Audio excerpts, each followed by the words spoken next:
Estamos de volta, senhoras e senhores, 98.1, a tua rádio. Nós estamos aqui com o programa Doses Milionárias, segunda a sexta-feira, na hora do almoço. Não é de graça não, viu, pessoal? É na hora do teu break, na hora que você dá uma paradinha aí. E como dizem lá na terra do nosso querido Y, na hora que você vai encher o teu bucho. Quem sabe também você pode parar um pouquinho e se nutrir intelectualmente, emocionalmente, na tua motivação. A gente sempre vai até o mercado, separa os melhores para que eles possam compartilhar do melhor que eles têm com vocês.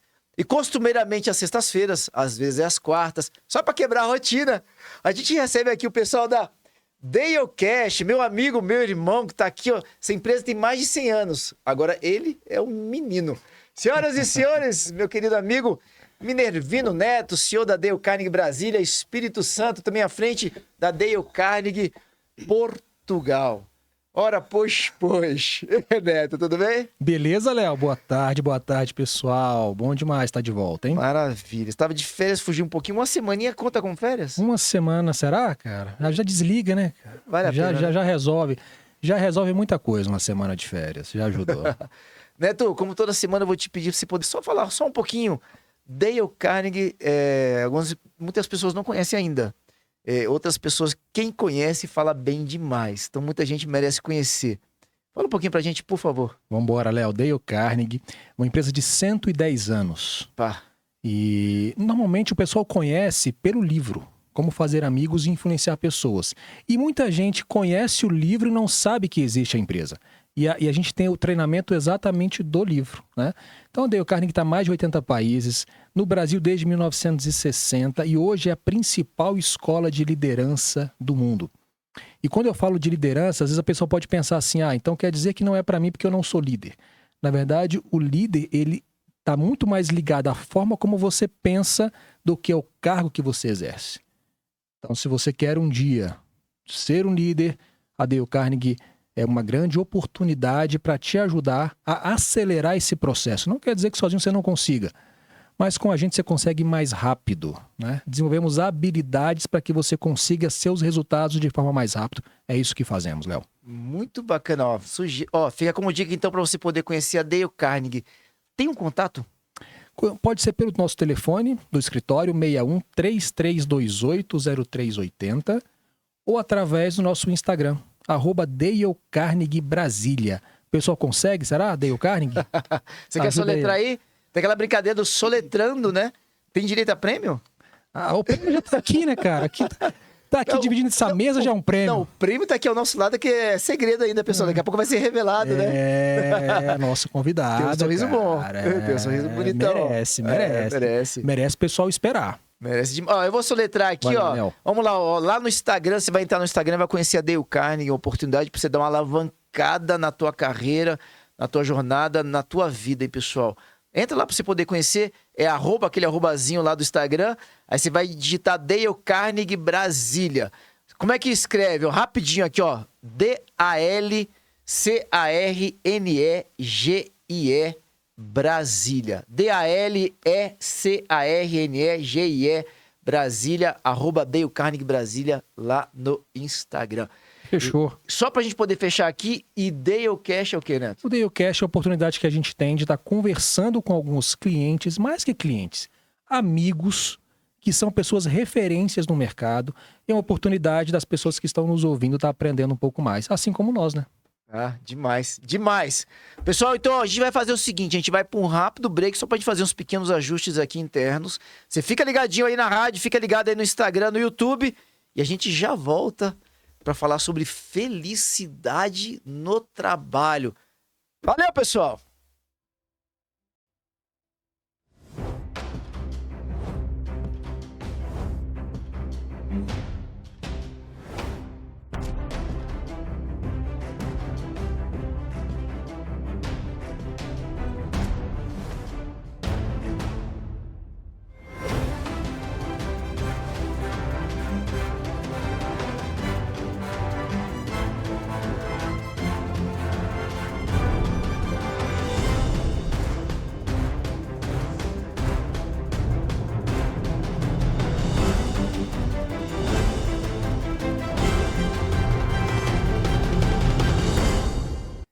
Bem-vindos, pessoal, DaleCast, 7º episódio. Léo, já falamos de muita coisa boa aqui, cara. Gestão de mudança, educação financeira, inteligência artificial.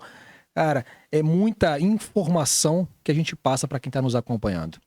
E, Léo, me diz uma coisa, você é feliz aqui no seu trabalho, cara? Eu dou muita gargalhada aqui, eu sou feliz. Que bom, velho. Eu sou feliz também, cara. Eu sou feliz.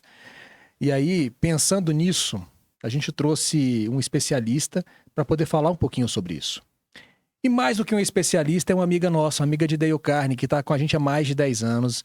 Ela mesmo já se diz uma embaixadora da Dale Carnegie. Eu gostei muito disso, vou usar mais isso. Uma embaixadora da Dale Carnegie, porque onde ela vai, ela leva a Dale Carnegie. E eu vou te falar, é onde ela vai mesmo. Porque a última parada dela é em Macapá. Opa! Ela está trabalhando hoje em Macapá e há um tempo atrás, alguns meses atrás, eu recebi um contato dela para que a gente fosse até lá fazer um treinamento para a equipe. Que espetáculo. Do SESI. Fala pro nosso pessoal onde é que fica Macapá, né? Na região norte do nosso país, cara. Que é isso? Não, pra quem não estudou Pra geografia. Quem, não, tá lá, cara. O pessoal até faz umas brincadeiras maldosas, mas não existem. Tá lá. Na região norte do nosso país, Macapá. Então, a nossa convidada de hoje é a Maria Braz, que trabalha no SESI, lá de Macapá. Vou pedir para que ela se apresente melhor. Maria, muito obrigado pela sua presença aqui. Seja bem-vindo ao nosso DaleCast. Quem agradece sou eu. Estou muito feliz de estar aqui com vocês.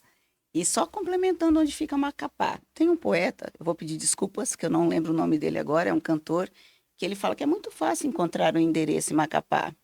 É na esquina do Rio Mais Belo com a linha do Equador.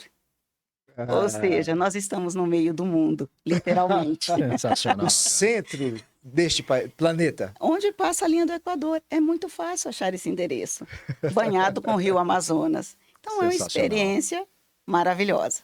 Então, meu nome é Maria Braz. O Y tá falando o nome. Zé Miguel. Zé Miguel, obrigada. Olha, o pessoal é rápido antenado. Aqui. Então, Zé Miguel, os créditos são deles para essa definição tão poética do endereço onde fica Macapá, para quem fugiu das aulas de geografia. Então, meu nome é Maria Braz, a minha formação base é em psicologia, tenho algumas especializações e uma delas é em felicidade. Então, eu sou especialista em felicidade. Poxa, Maria, ser feliz é ficar rindo o tempo todo? Não. E a gente vai falar um pouquinho até como é que a gente transporta isso para o nosso ambiente de trabalho. Mas que legal isso, a pessoa é especialista em felicidade, cara. Você estudou isso é um curso, é uma formação. É uma formação. Eu fiz a minha pós em psicologia positiva, mesmo tendo a formação base em psicologia, pela PUC do Rio Grande do Sul, e sou da primeira turma, FIB, de Felicidade Interna Bruta, que quem é idealizadora é aqui de Brasília, gente. É a Carla Furtado, do Instituto Feliciência. Eu falo assim com muito orgulho, é uma pessoa que estuda muito sobre isso, está terminando doutorado e fala de felicidade. E lembro, felicidade não é para os ociosos. Dá trabalho ser feliz. Eu tenho certeza disso. Então me diga, Maria, se é que a gente pode conceituar o que é felicidade no trabalho? Eu diria que... Vamos falar da felicidade de uma forma mais ampla. A felicidade é uma tomada de decisão consciente. Ou seja, a partir do momento que você entende que a tua vida tem aspectos positivos e aspectos negativos, você opta, você conscientemente define que você vai trilhar um caminho tendo como base os aspectos positivos. Você não vai negligenciar, negar que existem os negativos. Mas você parte do pressuposto que o que vai direcionar a sua vida é aquela questão positiva. Você vai sentir dor, quem é feliz sente dor, quem é feliz fica triste, porque o antônimo de felicidade não é tristeza, é o descontentamento. Então é uma tomada de decisão consciente. Neto, Maria, me ajuda aqui um pouquinho. Primeiro que eu estou encantado, né? Eu já adorei o seu nome, viu, Maria? Eu gosto muito desse nome, sou fã desse nome. E a Maria é do tipo de pessoa que ela começa a falar, você fica quietinho aqui, só... Espera, deixa ela falar, né? Vamos aprender. Gostei muito quando você fala que felicidade dá trabalho E agora, quando você trouxe o antônimo, você pode explicar pra gente o que que é descontentamento? Porque muita gente vai achar que descontentamento e tristeza é a mesma coisa. Você pode falar, por Não. favor? O contentamento é aquela ciência que você tem, que você acredita que a vida vale a pena, apesar dos pesares. Então, você está contente, você está satisfeito, você está pleno. Dentro do estudo de felicidade, a gente fala do flow, do estado flow. Esse momento é um estado flow. A gente vai perceber quando terminar o nosso tempo aqui, fala, nossa, eu percebi que o tempo nem passou. Eu tenho certeza, quando a gente faz algo que a gente gosta muito, a gente tem essa ilusão que o tempo não passou. Que a gente falou, nossa, foi muito rápido. É porque isso te traz satisfação, isso te traz contentamento. E tristeza, a gente pode falar que é diferente de alegria. Alegria, prazer, é diferente de felicidade. Posso dar um exemplo? Por favor. A gente está próximo de outubro. Outubro começa o Black Friday, né? Todo mundo fica animado, passa em frente a uma vitrine, vê uma blusa que fala, poxa vida, essa blusa está com um preço maravilhoso, vou comprar. E nem é teu número. Aí você chega em casa e fala, para que eu comprei isso? Não, vou guardar aqui no roupeiro, daqui a pouco eu vou utilizar, vou fazer um regime bacana. Aí, com um mês, você vai olhar e fala, poxa vida, a blusa ainda está ali, com a etiqueta. Aí você olha na fatura do cartão, você fala, ainda estou pagando a blusa. A alegria ficou lá na vitrine quando você viu o preço dessa blusa. Ela não perpetuou. Já a felicidade é um estado, ou seja, você é feliz, você não está feliz. Então, quando a gente tem essa tomada de decisão em estar, em ser feliz, é diferente de estar. Então, você está alegre. Aí, quando você fala assim, o que é prazer? É a mesma coisa que felicidade? Também não, é efêmero. É uma coisa que vem e passa. Quem aqui, vamos falar de futebol, que eu acho que é um assunto que permeia por todos. Que time você torce, Léo? Hoje não é um bom dia para isso. Eu torço pro time que foi eliminado ontem da Copa Libertadores. Sou flamenguista. Pois bem, gente, flamenguista é um exemplo muito bacana de falar. Aí você fala assim, poxa, que prazer ver quando Jesus estava no comando do Flamengo. Não sou flamenguista não, eu sou corintiana. Ganharam todos os títulos, mas aquela assim, aquele prazer, aquela alegria, perpetuou até agora? Não. Precisa ser renovado. Já quando você é feliz, mesmo quando você é feliz, mesmo o Flamengo perdendo, você fala, cara, não é isso que vai me direcionar para as minhas outras ações de vida. Então, a gente tem aqueles momentos de baixa, mas você não deixa se abater. Então, é onde entra o campo da resiliência. Só que é um termo emprestado da física, que é onde algum material passa por um processo e ele volta de uma forma melhor do que saiu quando foi lá no início. Mas resiliência a gente tem que ter cuidado. Não é um suporta tudo ao tempo todo. Então, resiliência é você saber que é um processo pelo qual você vai passar. Um exemplo que é triste, mas é real, significativo. Nós passamos por uma pandemia recentemente. Tivemos perdas reais e significativas. Só que foi necessário a resiliência para que a gente saísse daquele estado para que a gente desse continuidade e estar aqui como hoje, neste momento. Ô Maria, então olha só. Então quer dizer então que a felicidade ela não é momento. Não. Ela é uma coisa constante. Sim. E a gente pode dizer que ela é uma escolha? É uma escolha. Por quê? Explicando por que ela é constante. Porque você tomou uma decisão de ser feliz, que é diferente de pensar positivo. Uhum. Eu acho muito importante a gente trazer isso. Eu não conheço nada na ciência que fala pensou positivo, realizou. Então, às vezes tem aquela situação em que deu certo o que você pensou e concretizou. Mas observe as ações que você teve para que isso acontecesse. Então não é só o pensar positivo. Não estou falando que é para as pessoas pararem de pensar positivo, não. Mas o pensar positivo não vai garantir que você tenha resultados concretos. É válido pensar positivo, mas ele não traz aquela concretude de ser feliz. Então, é uma escolha, porque a partir do momento que você tem consciência, você começa a escolher. E lembrando, gente, ser feliz não é ser um líder de torcida, não. Então, as pessoas acham, quem é feliz tem que estar sorrindo o tempo todo, tem que estar... Não funciona dessa maneira. Ser feliz é entender o processo no qual ele está inserido. Então, isso é muito bacana. E a felicidade, ela é um construto. Ela tem ciência embasada.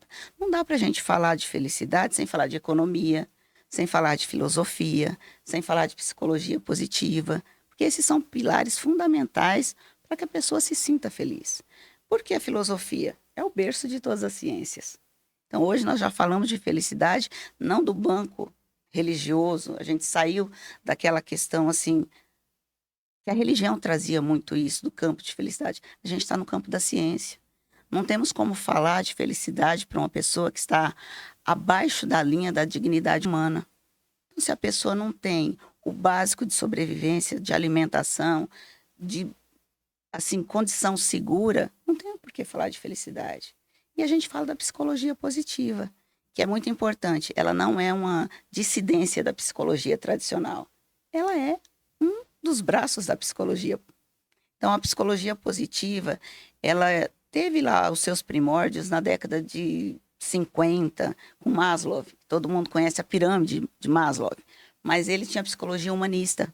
Sim. Então, foi os primeiros passos da psicologia positiva. Mas no início dos anos 2000, o Martin Seligman e o Mihaly trouxeram essa questão da psicologia positiva, que hoje tem esse resultado e todo esse movimento que a gente fala de felicidade. Quando alguns participantes eles nos procuram no treinamento e para fazer o treinamento, a gente percebe algumas vezes que as pessoas têm muito talento, elas têm competência, mas elas não têm confiança para executar aquilo que ela sabe, que ela conhece. E logicamente que nos treinamentos a gente consegue ajudá-la nesse ponto, né? Eu consigo dar o suporte de confiança necessário para a pessoa.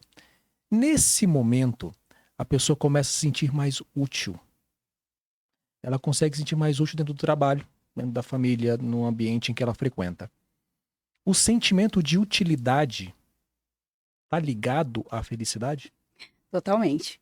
Quando a gente fala assim de utilidade, a gente pensa em altruísmo. Quando nós fazemos uma boa ação, quando a gente se sente útil, utilizando aí, entre aspas, o útil, é o momento que você sente que você fez algo para a pessoa e o retorno é maior para quem doa. Então, quando a gente fala de felicidade, felicidade é coletiva. Então, você consegue manifestar a felicidade quando você está no meio, quando você está com outras pessoas. Então, a partir do momento que eu consigo contribuir, que eu consigo fazer a diferença na vida da outra pessoa, e não é só doação de cesta básica, não, é de acolhimento, é de trazer essa pessoa para um patamar, para um estado que ela também se sinta útil, para que ela também se sinta importante. Nem é se sentir, que ela se reconheça como uma pessoa importante no meio no qual ela está inserida. É porque às vezes, por isso tem que tá ligado com confiança, porque a pessoa ela pode ser útil, ela só não se percebe isso. Sim. Ela não percebe essa utilidade, ela não sabe a falta que ela faz. E eu acho que a Deio traz muito bem isso nas capacitações, nos treinamentos que propõe, quando a gente fala principalmente liderança. E isso é muito importante quando a gente fala no meio organizacional. A liderança, ela tem que entender, ela tem que ser a pessoa-chave para que a felicidade se perpetue e aconteça no meio do trabalho. Então, quando nós falamos dos soft skills, dos hard skills, as habilidades socioemocionais também são treinadas, que é isso que você trouxe. É o momento que ela consegue se perceber como uma pessoa importante no meio no qual ela está inserida, que ela pode contribuir. Então, quando ela vê no outro o resultado da parcela de contribuição que ela deu, ela se sente assim, feliz. Ela se percebe feliz. Isso é felicidade.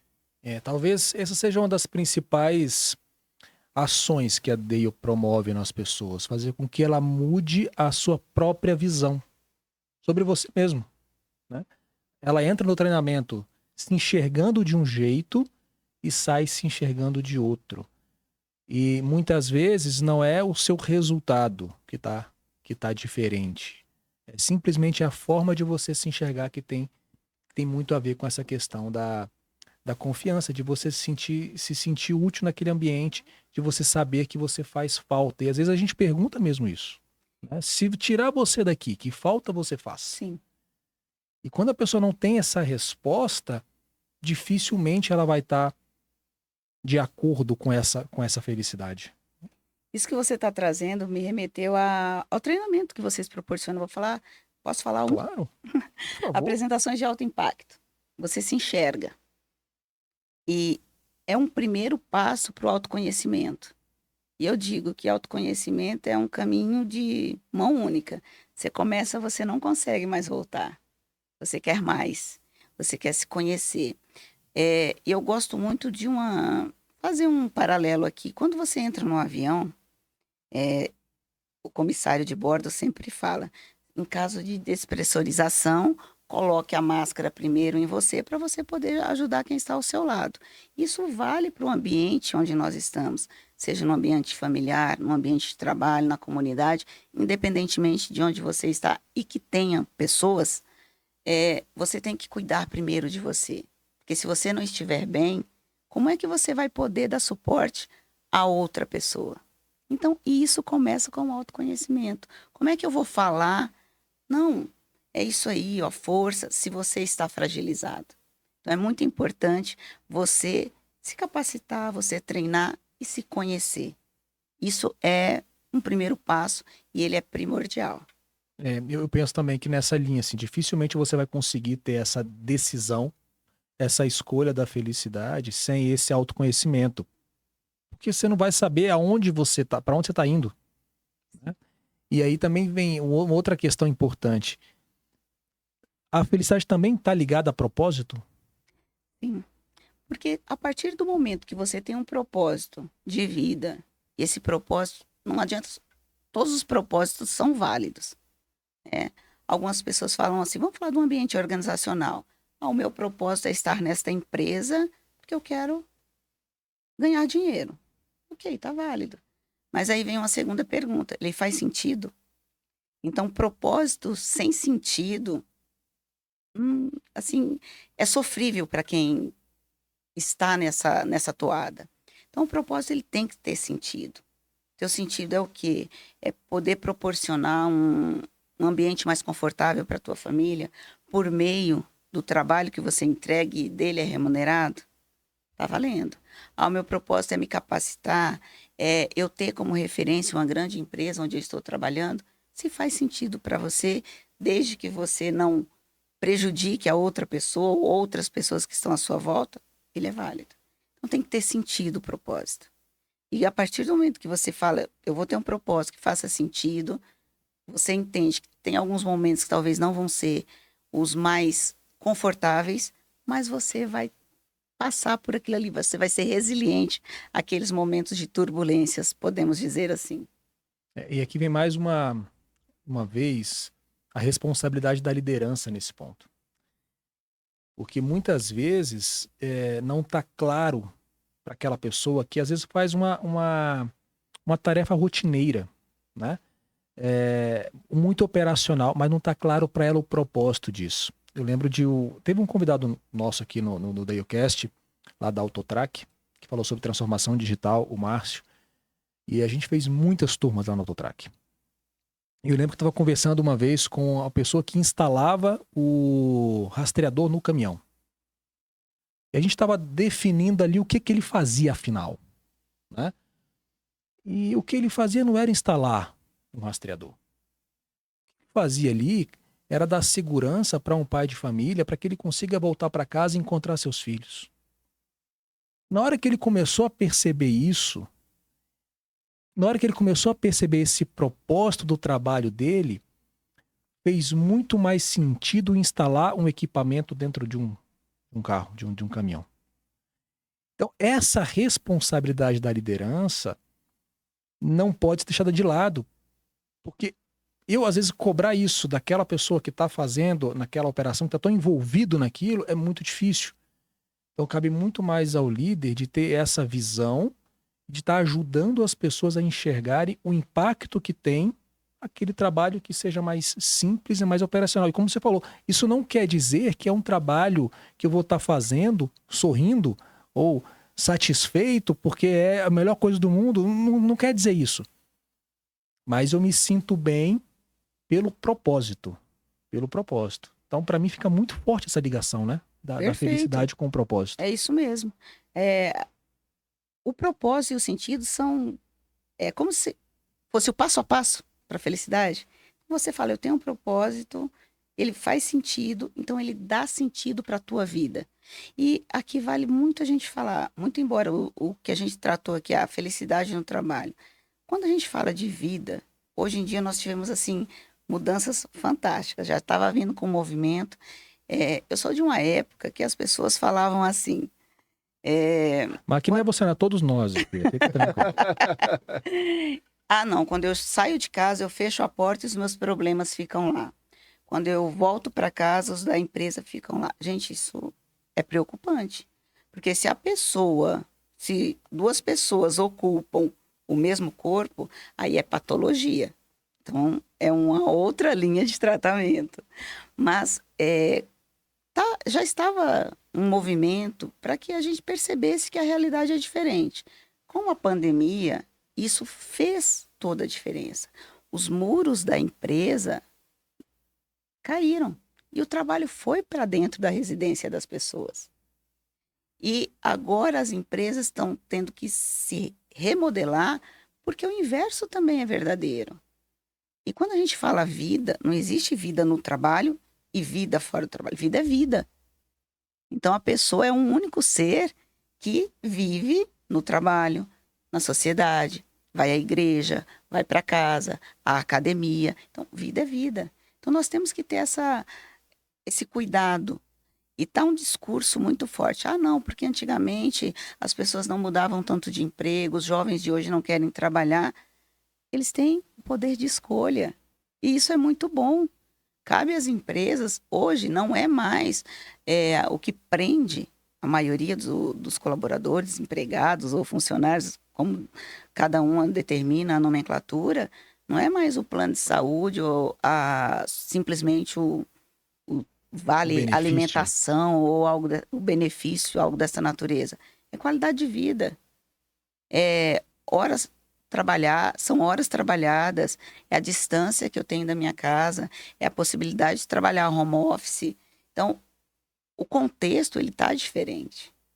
Porque hoje as informações são muito fáceis. A gente estava até falando há pouco, né, Neto, sobre a questão de mídias sociais. Ela é importante, mas desde que usada com sabedoria, a nosso favor, não como uma máscara para você se mostrar eternamente feliz, disfarçando ou, tipo assim, trazendo aquela voz aveludada para aquela realidade, fazendo edições do texto que você escreveu. Então, tudo isso é muito importante para que a pessoa se perceba enquanto um único ser, numa única vida, independentemente de onde ele está atuando. Vida é vida. A Deio, ela fez pesquisas, 2, sobre engajamento, uma antes da pandemia e uma pós-pandemia. E nas duas, o resultado que apareceu das 3 coisas que mais engajam as pessoas, o resultado é o mesmo, né? Que é a confiança que eu tenho na liderança sênior, né? O orgulho de pertencer àquela organização e o relacionamento que eu tenho próximo ao meu líder imediato. Me parece que felicidade também está um pouquinho ligado a isso. A liderança é o filtro. Se o líder não tiver a percepção da felicidade do contexto, não vai rolar. E o que você trouxe é muito importante, Neto. Pesquisa. Como é que a gente vai mensurar se a gente não pesquisou? Então, a pesquisa, ela é uma das ferramentas que traz dados para que você possa trabalhar. Como é que eles estão enxergando o ambiente de trabalho? E nos ambientes de trabalho nós temos muitas pessoas que são invisíveis ainda. Que é Pegar a questão da se sentir útil, né? o sentir útil. É. Então, as pessoas que são invisíveis, ela fala assim, por que que eu estou aqui? Então, é aquela que é avaliada nas avaliações de desempenho, vamos chamar dessa maneira, como baixo desempenho. Mas alguém perguntou para ela se ela está feliz, se ela está satisfeita, ou se aquilo faz sentido no que ela faz no dia a dia. Pegar o exemplo que você nos trouxe do colaborador que fazia A a instalação instalação do do equipamento rastreador. de rastreamento. Então, se não pergunta, você nunca vai saber. E o líder, quando a gente fala de felicidade, isso não é um papel exclusivo dos RHs, é da liderança. Porque a liderança nas pontas é que estão próximas daqueles que executam o trabalho. E todo o resultado vem por meio de pessoas. E se essas pessoas estão felizes no trabalho, felizes na vida, que reflete no trabalho, se elas têm um propósito e se esse propósito faz sentido naquilo que ela faz, com certeza o resultado vai ser muito mais significativo, vai ser muito mais exponencial. Aí eu não tenho dúvida disso. Inclusive, assim, olhando para a minha equipe, por exemplo, eu tenho certeza hoje que a equipe que eu tenho na Dale Carnegie, elas estão por conta do propósito. É o propósito que mantém aquelas pessoas lá. E as pessoas que passaram por lá, independente do tempo que ficou, é porque buscou um propósito diferente para ela e tá tudo certo. Tá tudo bem, né? Não existe essa responsabilidade nem de um lado nem de outro. Se de repente não se identificou ou se mudou o seu propósito, tem que buscar mesmo, né? Não tem isso. Agora, assim, quando a gente fala do líder, do gestor, do empresário, ele vai olhar também, ou vai olhar primeiro, os números, os resultados. Como é que é essa relação dessa felicidade interna bruta com o resultado gerado dentro da empresa? Eu acredito que ainda precisa ter um avanço quando a gente faz a correlação de números, de resultados, com a forma que esse resultado chegou. Então, ele foi com dor. Porque quando a gente fala de felicidade, a gente primeiro tem que falar de dor. Sabe aquela velha máxima, tem sempre um elefante na sala? Sim. Então, tem sempre dor na sala também. Então, teve dor para esses resultados? Não. Então, ótimo. Teve dor.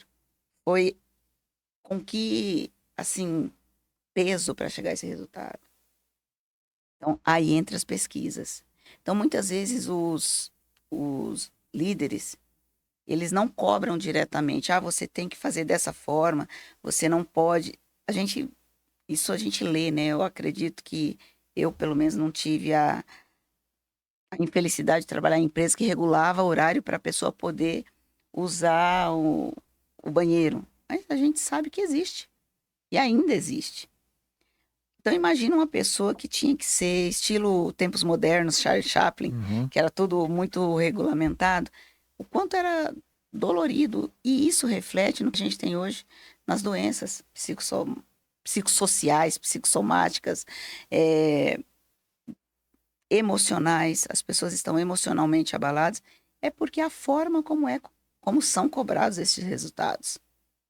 Agora, se tem clareza, se a pessoa está aplicada na atividade certa, se aquilo lhe traz satisfação, com certeza esse resultado vai ser muito mais tranquilo. Recentemente, eu acho que foi um boom, né? Tem uma grande empresa de bebidas no Brasil que implantou o programa de felicidade. Então, todo mundo ficou assim, nossa, felicidade. Gente, felicidade não é uma coisa assim, nós vamos fazer uma coisa assim fantástica, extraordinária, colocar puffs coloridos. Não. Felicidade é olhar o outro, é escutar o outro, escutar de forma genuína e sair da base da empatia, porque empatia é muito fácil. É você se colocar no lugar do outro e lá permanecer no sofrimento. Mas aí a gente tem que pensar, quando a gente fala em felicidade, da compaixão. E a compaixão não é no que a gente pensa de forma religiosa. A compaixão é você foi até o lugar do outro por meio da empatia, entendeu a dor, consegue sair dali e buscar soluções para que ele também saia. E isso no meio organizacional é um papel muito importante do líder. Ele escutar, ele conhecer. Que a Deio traz, que eu acho fantástico. Qual que é o nome da pessoa? É a palavra mais doce que a gente escuta. Não é isso, É Neto? isso. É isso. Então, é muito legal quando o pessoal geralmente de base das empresas, seja atividades operacionais, ou o pessoal da limpeza, de base. Quando você chama essa pessoa pelo nome, são pessoas que ainda ficam na invisibilidade. Ah, é a tia do cafezinho. Ok, mas qual é o nome da tia do cafezinho? Ninguém Maria, fica sem o café. Maria, vem cá. A gente está num período de dor emocional muito grande da humanidade. A gente fala de depressão. Há pouco tempo a gente dizia que era o grande fator de entradas de pessoas com atestado médico era a depressão. Hoje a gente fala da ansiedade. E você trouxe em vários momentos a importância da liderança para gerar essa felicidade, ou potencializar a felicidade, ou criar caminhos para a felicidade, facilitar a felicidade dentro da empresa. E muitas vezes esses sentimentos que vêm, ou essas doenças, elas vêm de situações extra-trabalho. Aí você trouxe também que não existem duas pessoas. Os problemas de casa vão vir para o trabalho e os problemas do trabalho provavelmente vão para casa também. Esse papel da liderança, quando você fala de chamar pelo nome, de ouvir o colaborador, isso extrapola os desafios da profissão? Vai para a vida pessoal do colaborador também? Vai. Você trouxe algo muito importante, Léo, quando você fala do líder. Então, o líder ele acaba com uma carga muito grande. Uma pesquisa recente trouxe que o maior número de solicitação de demissão é de pessoas que ocupam cargo de liderança. Opa! E por quê? É uma carga muito grande, principalmente da média liderança. Então, nós temos a alta gestão, que demanda resultados, a competitividade no mercado está gritando, você tem que trazer, muitas vezes a pessoa não está preparada para ocupar aquela cadeira.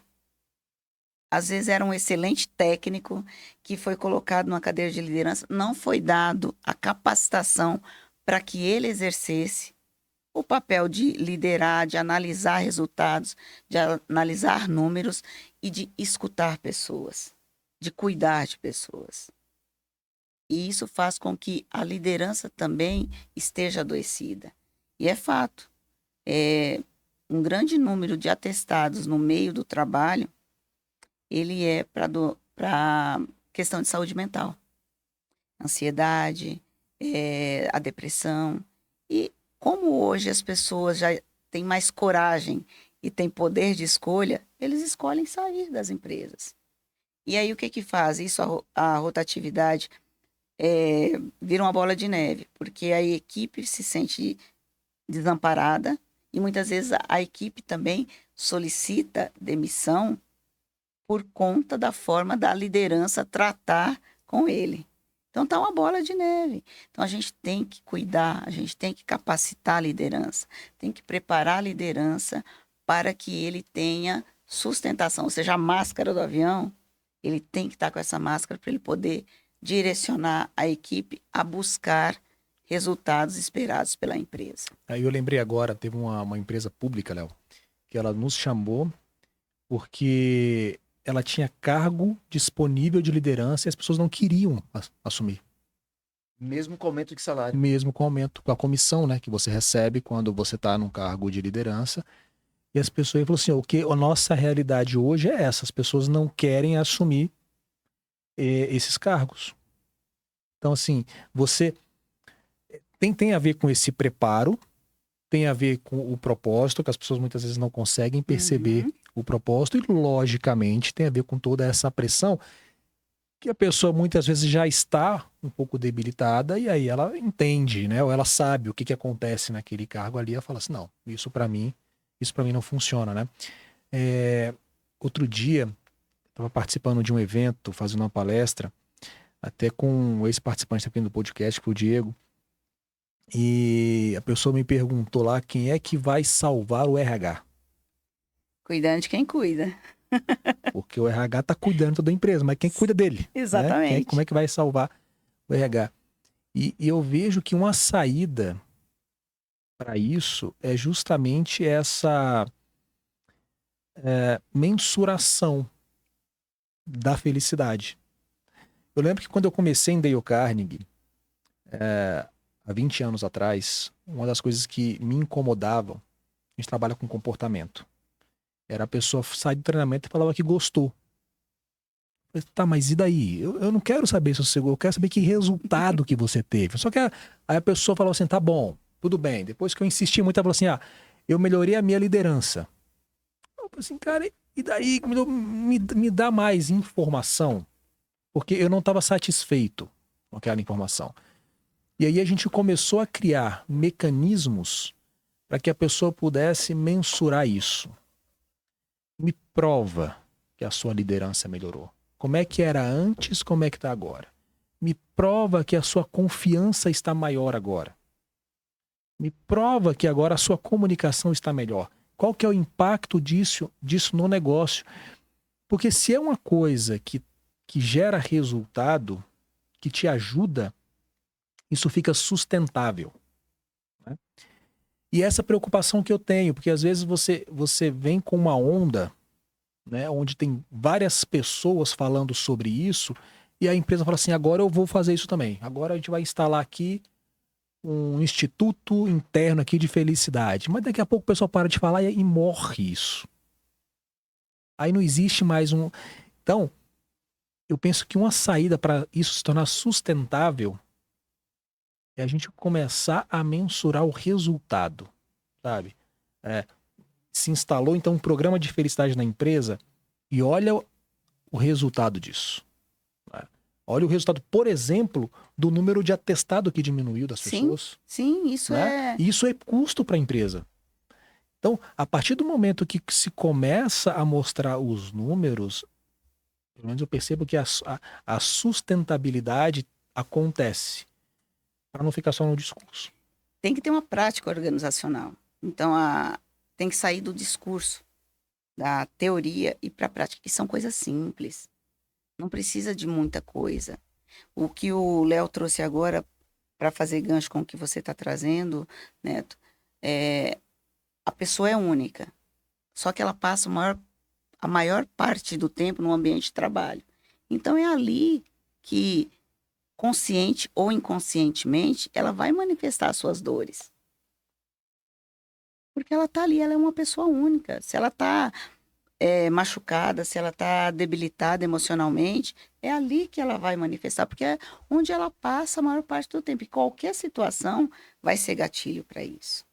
E o RH, hoje fala-se muito em RH organizacional, ou estratégico. Gente, RH estratégico é poder mensurar o que você está trazendo. De que forma a gente mensura? Por meio de pesquisas, de rodas de conversa. Então, às vezes, as pessoas acham que implantar um programa de felicidade está na moda, gente. Nós temos que ter muito cuidado com isso.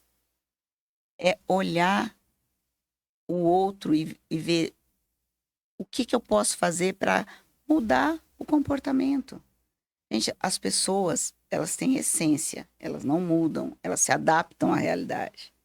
Ela vai estar no meio, ela vai se adaptar de acordo com aquilo que está sendo cobrado dela. E até que ponto ela suporta se estiver fazendo um esforço grande para sair da sua essência. Então, aí é onde entra um grande espaço que proporciona as doenças. Quando você faz algo que é o tempo todo muito contrário à sua natureza. Quando você faz algo contrário à sua natureza por muito tempo, isso estressa. É igual elástico, puxa um elástico muito tempo. Vai chegar um momento que ele não surte mais efeito para aquilo que ele foi estruturado. Então, as pessoas, elas têm que se conhecer. Assim, elas têm que ter o autoconhecimento, se conhecerem, para que ela possa saber até onde ela pode ir, o que eu preciso desenvolver, o que eu preciso aprender. E a liderança, nós temos que ter um olhar cuidadoso com a liderança. Porque o RH também é quem cuida do RH, quem cuida de quem cuida. RH estratégico, ok, tem que ter a cerejinha do bolo, mas a maioria dos RHs está na massa ainda. Como é que a gente vai pôr a cereja no bolo se o bolo não está pronto? Então, ele tem que, não é a responsabilidade única do RH sustentar um programa como esse. Ele tem que estar com as lideranças e todos eles precisam ser capacitados, precisam ser escutados. Nós precisamos... É diferente do tempos modernos do Chaplin. A gente está numa realidade em que as pessoas têm opção de escolha. E é o que você falou da resiliência, né? Resiliência nem é apanhar todo dia, mas eu vou passar por situações difíceis, mas eu sei o porquê disso e aonde isso vai me levar. Então isso me dá um suporte para aguentar mesmo, né? Essas pancadas, assim, então tá bom. Então vale a pena, né? Eu passar por isso agora, porque existe um propósito maior. Agora não tem isso de apanhar todo dia, né? Para você, para isso aí. Então, no início a gente conversou que é uma escolha, né? Agora a gente está partindo para a parte final já da nossa conversa. Já não falei que era um momento flow? Você viu como passa rápido? Você viu como passa rápido? Ô Maria, como é que a gente pode ajudar aquelas pessoas para que elas consigam fazer essa escolha da felicidade? Porque é meio louco isso, né? Se é uma escolha, por que eu não sou? Aquelas pessoas hoje que de repente estão fazendo algum trabalho, alguma atividade em que o sonho dela é chegar às férias ou chegar ao final de semana. Segunda-feira é uma tortura. Então, como é que a gente pode ajudar essas pessoas, Maria? Então, você falou uma palavra aí sensacional. Fim de semana. A felicidade começa na sexta-feira à tarde, para alguns, e termina com a musiquinha do Fantástico, porque lembram que na segunda é dia de trampo. Então, as pessoas têm que, assim, saber, né, que a vida é muito mais que um fim de semana. Então, as pessoas costumam falar assim, sextou. Gente, segundou, terçou, então não é só a sexta que é para ser feliz. E como é que ela faz para ter essa tomada de decisão? Primeiro, uma autorreflexão, né? A gente chega nas empresas, normalmente tem lá missão, visão e valores, correto? Sim. Qual que é a tua missão pessoal? Faça a tua declaração de missão pessoal. Por que que eu estou aqui? Qual que é o meu propósito? Onde é que eu quero chegar? De que forma que eu quero contribuir e deixar o meu legado? Começa rabiscando. Gente, é difícil pra caramba. Adianto, não é fácil fazer a tua declaração de missão pessoal. A partir desse momento, você consegue enxergar quais são os pontos que você precisa se desenvolver. Eu preciso fazer uma capacitação de apresentações de alto impacto. Olha aí. Preciso fazer um DCC, preciso fazer um assessment para entender qual é o meu perfil comportamental. Se fizer, a gente faça algo sério, eu recomendo. Não pega nada de graça na internet, porque às vezes o resultado que sai lá não tem um cruzamento científico daquilo que vai te assegurar que o perfil que saiu é o teu perfil comportamental. Ou seja, não te ajuda, te atrapalha. Te atrapalha, porque você pode enveredar por um caminho que talvez não vai ser tão confortável para você. Então, procure um profissional. Quando você tem uma dor de estômago, além do chá da vovó, você não procura um profissional se essa dor persistir? Dor de dente, você não procura um dentista? Então, procure um profissional para que você seja muito bem direcionado naquilo que você precisa se desenvolver. Isso é muito importante. Então, se conheça para você saber quais são as ferramentas, quais são as capacitações, o que que você precisa para colocar em prática o teu propósito, que ele faça sentido na sua vida. É isso, meu amigo Léo. Fazer escolha exige coragem, velho. Tem que ter coragem para fazer a escolha. Ser feliz não é para ociosos, não. Eu falei que dá trabalho. Dá trabalho, mas vale a pena demais. Maria, você quer deixar algum contato? As pessoas que estão acompanhando, tem pessoal acompanhando agora ao vivo, tanto pela rádio quanto pelas redes sociais, e vai ter gente que vai depois estar assistindo o vídeo.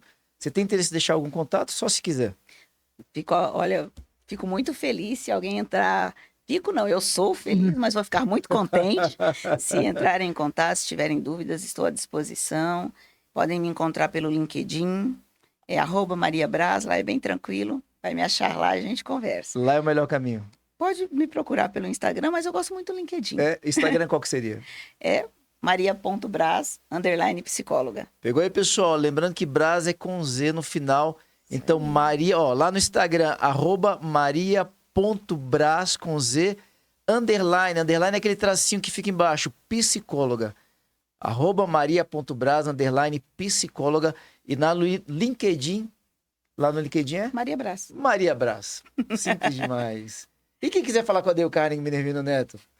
No nosso Instagram, @Dale Carnegie Brasília, DALECARNEGIE, @Dale Carnegie Brasília, ou no nosso telefone 6133280380. Maravilha. Quer dar um agradecimento? Muito obrigado, Maria. Foi sensacional. Sensacional. Tenho certeza que quem está nos acompanhando vai poder refletir um pouquinho sobre as escolhas que estão fazendo hoje. Então você contribuiu para isso. Muito obrigado. Estar aqui com vocês.